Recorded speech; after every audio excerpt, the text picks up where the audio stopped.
thing is the other, and we needed two cars that match each other, and that's the toughest part. So we had about 8 different cars for the two parts, but we ended up with the RX-7 and a secret camera car. And let me tell you, this camera car is just as potent as the RX-7, but we can't reveal his identity because the owner, the nice guy who lent us this car, doesn't want it to be seen.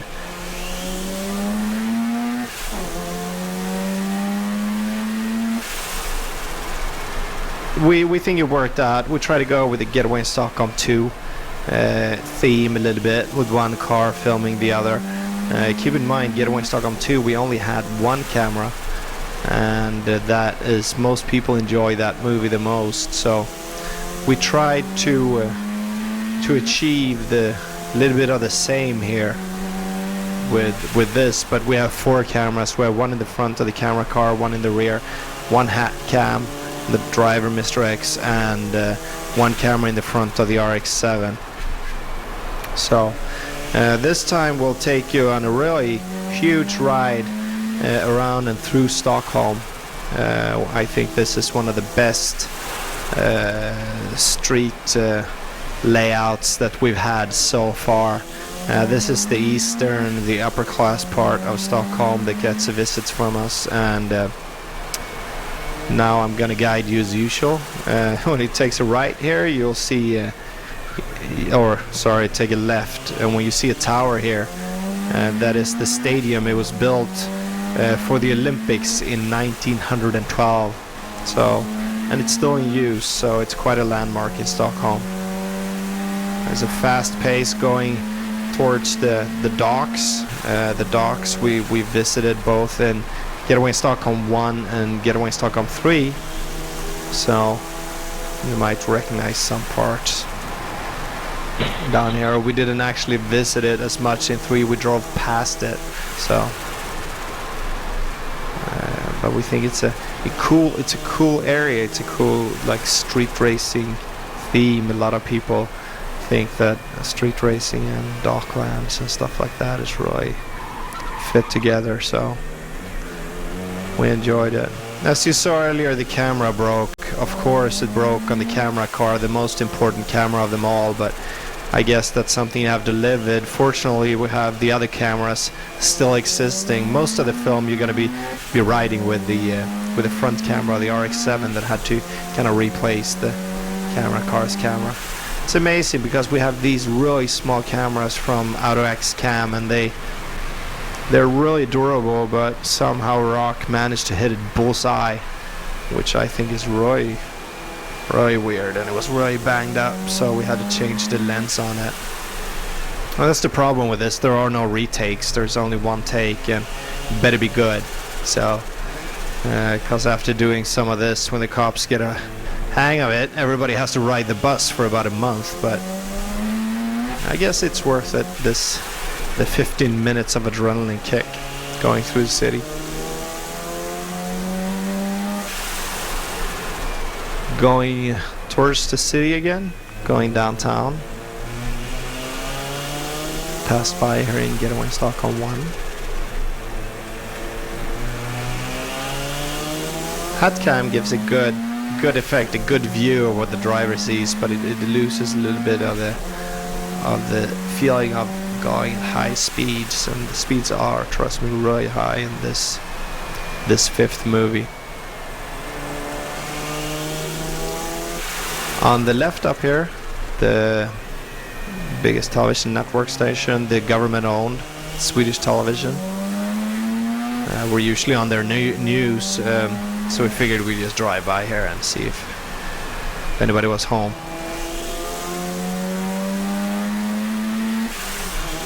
Now heading back. Down here we drove the other way, Getaway in Stockholm 1. This is like one of the most fancy street, the Royal Yacht Club on the left, and a lot of law firms, and a lot of nice apartments on the right side here.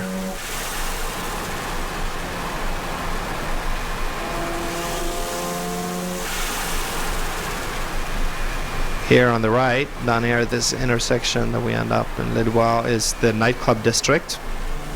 I definitely recommend it if you come to visit Stockholm. We do the filming of this movie when there's on a weekday when there's not so much happening, so that we can consider it safe to drive downtown.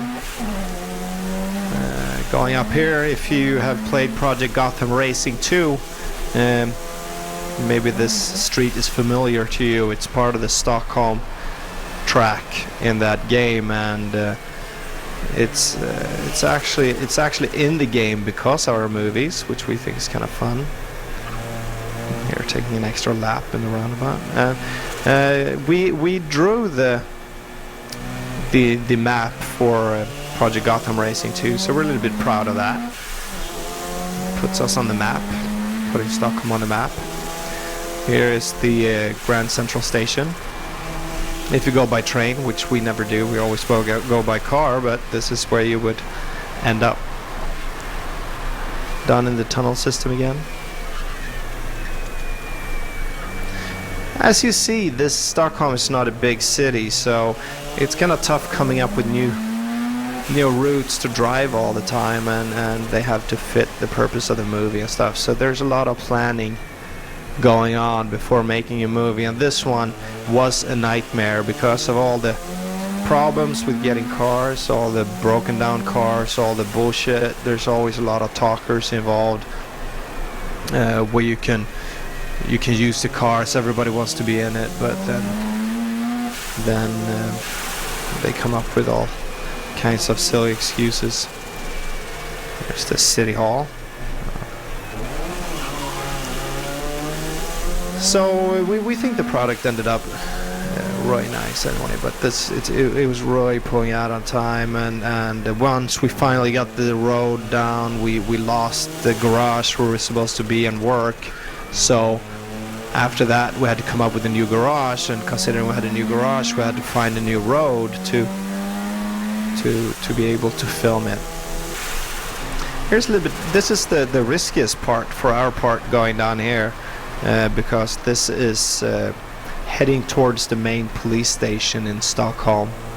So it's risky, but it's fun and it's exciting, so we're always hoping for visits. And on the left here we saw some cop car driving into the park. If you look really closely you see it. I think it's by the next left here. I don't know what he's doing, if he's got a date down there in the bushes or something, but unfortunately because we thought he was for sure going to turn around, but if he would have, it would have taken too long to catch up. And Mr. X catching the bus up here. It just makes it. You can imagine how close the camera car is. Kind of sucks that we can't show the second car, but we have to respect the different requests that the people we work with have, because they're so valuable to us, all the help we get and everything, so we're really grateful for that. Always fun to see all the speculations about the second car, but like I said, it's just as potent as this Mazda. Going really steep downhill here. Past the other way, Getaway in Stockholm5. When I watch this movie doing these comments, I feel really like we really live in a small pond, because it's a lot of crossing roads here from where we've been before.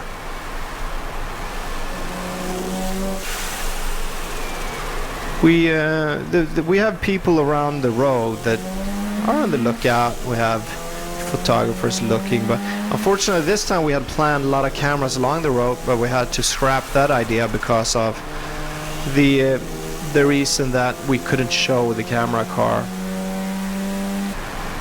which really that was really a bummer, but I guess that's what he's supposed to do.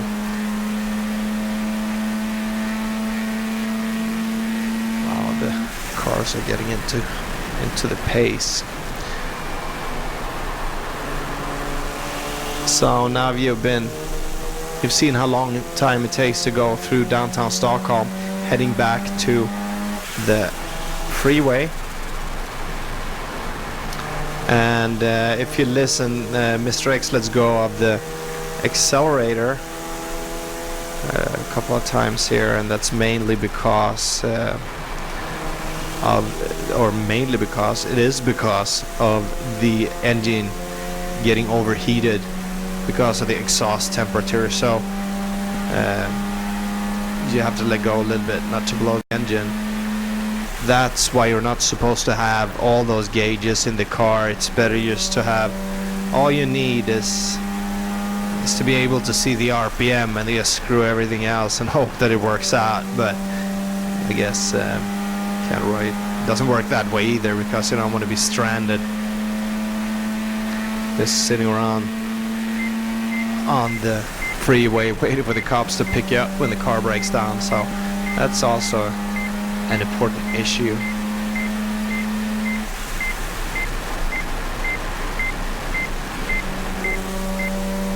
But still, this is going pretty fast. We're at speeds of about 250 kilometers an hour and above.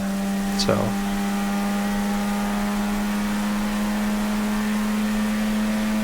it's a pretty cool freeway run.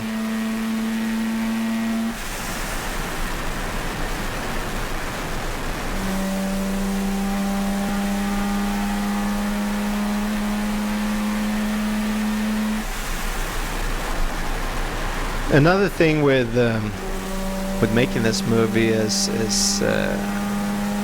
we really enjoy what we're doing, and we hope that you guys, or you guys and girls who watch it, enjoy it. And we're trying to get away more and more and create a different theme around it. So here's by the way, the only cop that we saw on the camera. So if you see, there's a flashing light, and he tried to catch up. I was standing at the finish line at the end of this road where you can see me filming from the outside.